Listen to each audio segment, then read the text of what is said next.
Good morning, Yahat's Community Presbyterian Church. I am honored that I get to be in worship with you all the way from Tulsa, Oklahoma this morning. So before we get started, I understand that this Sunday, to the day, was Pastor Bob's very first Sunday at YCPC. And so I got to tell you, you all have been such a blessing to him and his family. For the past 10 years, you have cared for Bob and allowed him time away for family obligations all the way across the country even, like you're doing right now. And so I'm sure Bob has told you, but I want to tell you again, we have lots of colleagues that are not supported by their communities of faith, but that's a stress that Pastor Bob does not have with you all. So thank you so much for loving my good friend in the way that you do. And shameless plug before we get started, we have a joint Bible study with YCPC and my church, like Forest Park, and it happens every Monday morning at 9 o'clock at Oregon time via Zoom. And we discuss the text that Bob and I are going to be preaching that next week, and it's a really fun community that we have formed. Jill and Carol and Sherry and several more from YCPC have been involved. Lots of people from my church as well. So if you're interested, please let me know, or one of the people that I just mentioned, and we'll make sure that you're on the email for the thread that goes out each week. So at Forest Park, we started a sermon series last week where we are delving into the foundational stories in our Hebrew Bible. The question that started this series out was, how did we get here? Meaning, why is Christianity so tangled up with hatefulness and divisive rhetoric? And we've asked that question many times in our respective communities of faith. We normally go to Jesus for that answer, but I thought we could go back even further and look at some of these stories in our Hebrew Bible. The stories that Jesus probably heard when he was forming his understanding of God. So this week, we're going to look at a pretty famous story in Genesis 11. So Genesis 11, 1 through 9. Now the whole earth had one language and the same words. As they migrated from the east, they came upon a plain in the land of Shinar and settled there. And they said to one another, "Come, let us make bricks and burn them thoroughly." And they had brick for stone and bitumen for mortar. And then they said, "Come, let us build ourselves a city and a tower with its top in the heavens.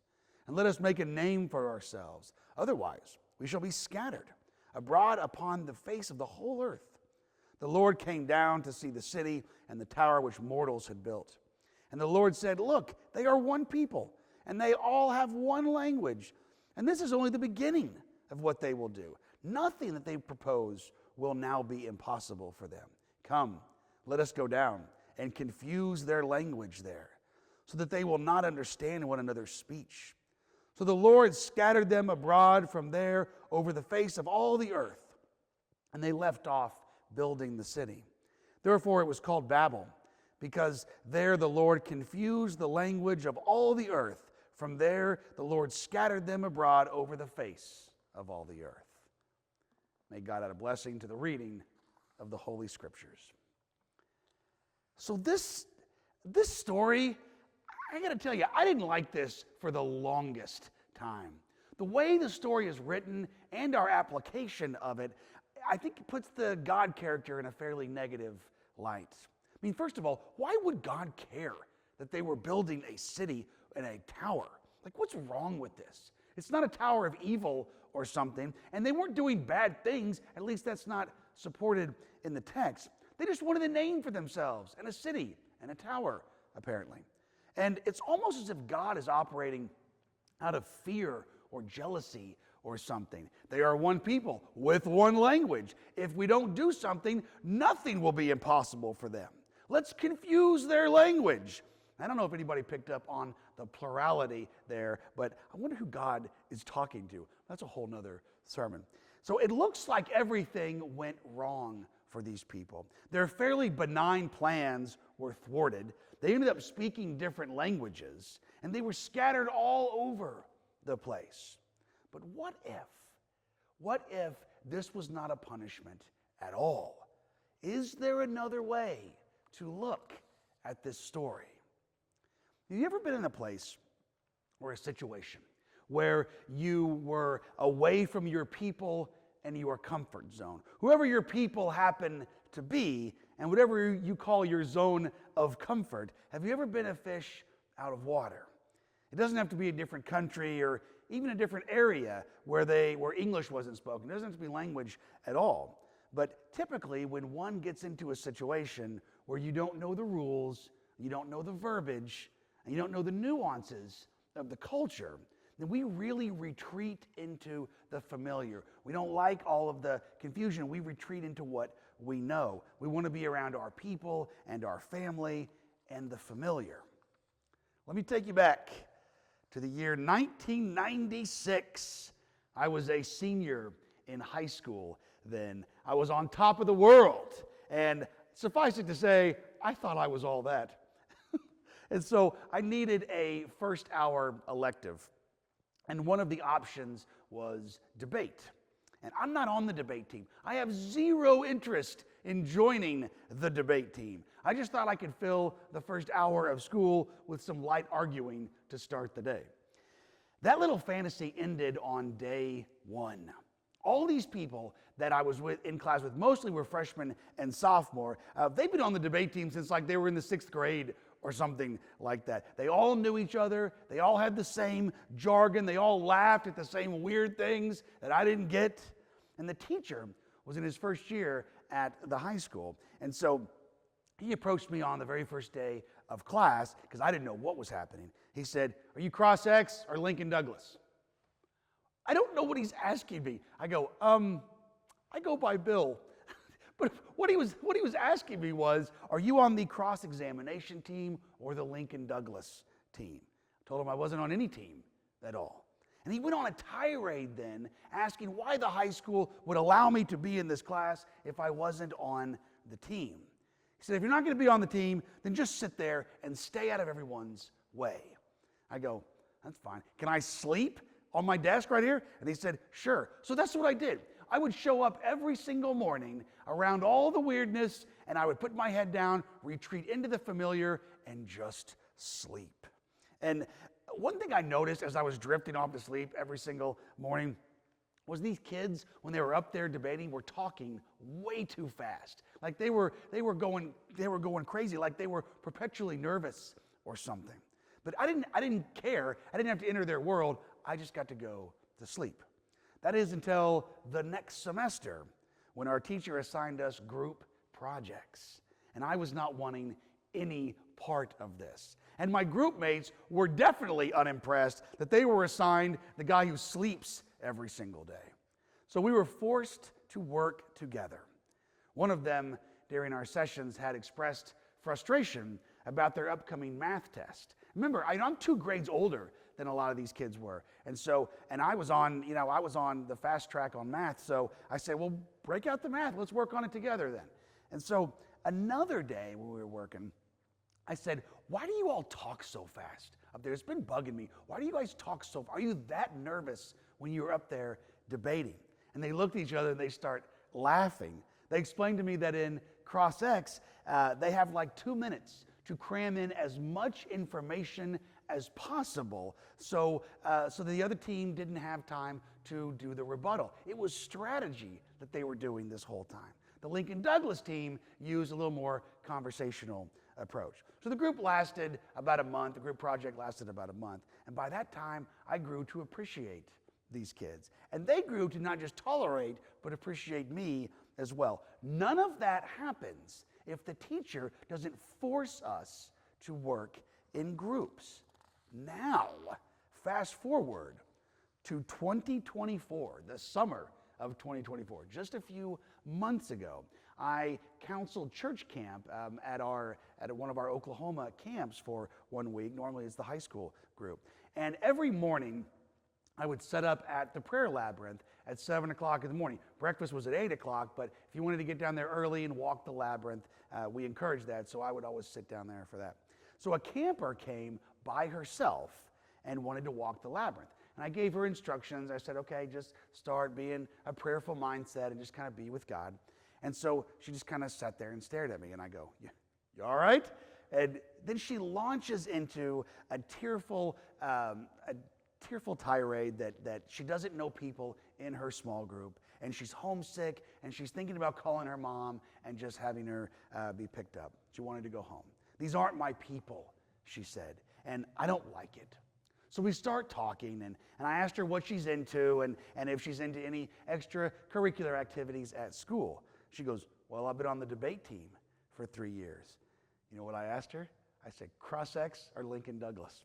And she gave me this double take, because, that's not normal verbiage one uses. She goes, were you on the debate team in high school? And I go, no, not at all. But I told her the story that I just told you all. And I said, I gave her that perspective, and I said, give it one more day. Engage with people. Treat this like an opportunity. And of course, once she treated this new experience with new people and new ideas as an opportunity, instead of a punishment, she flourished. In fact, she was one of the kids at the end of camp that did not want to go home. She had made so many new friends with new experiences outside of the circle of her people. Have you ever been forced to venture outside your circle, outside your people, outside your culture, outside your language? Is it possible that that's an invitation from God to experience something new?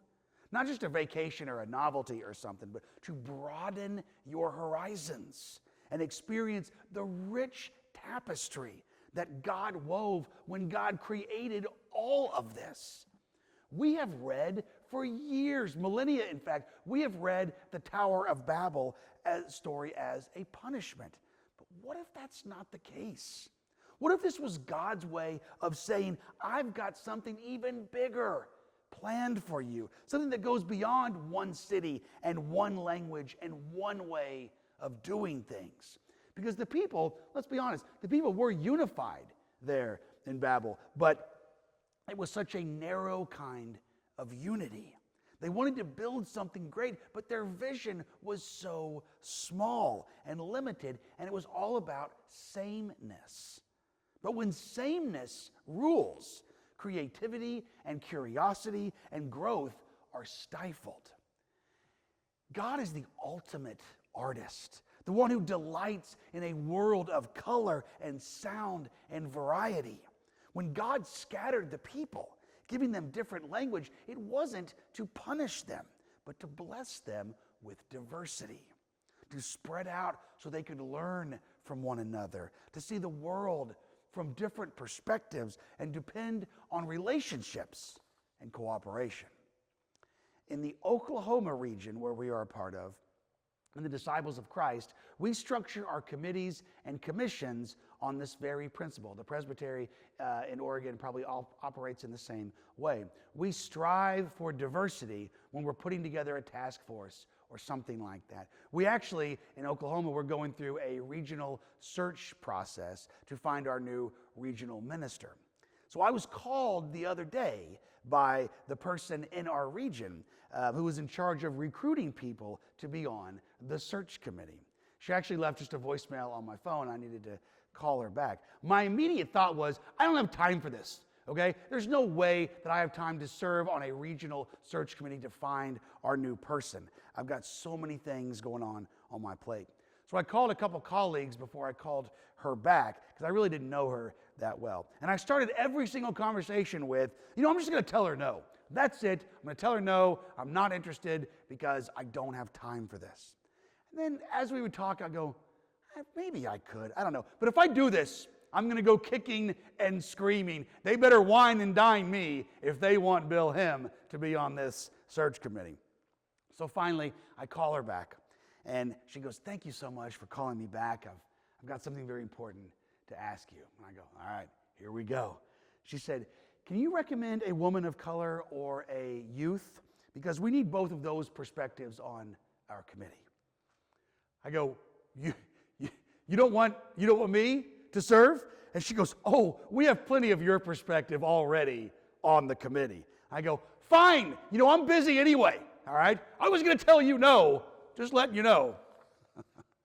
Again, I love that we do this. I love that we don't construct committees on sameness. We need diversity. The world needs diversity. Without it, we stagnate.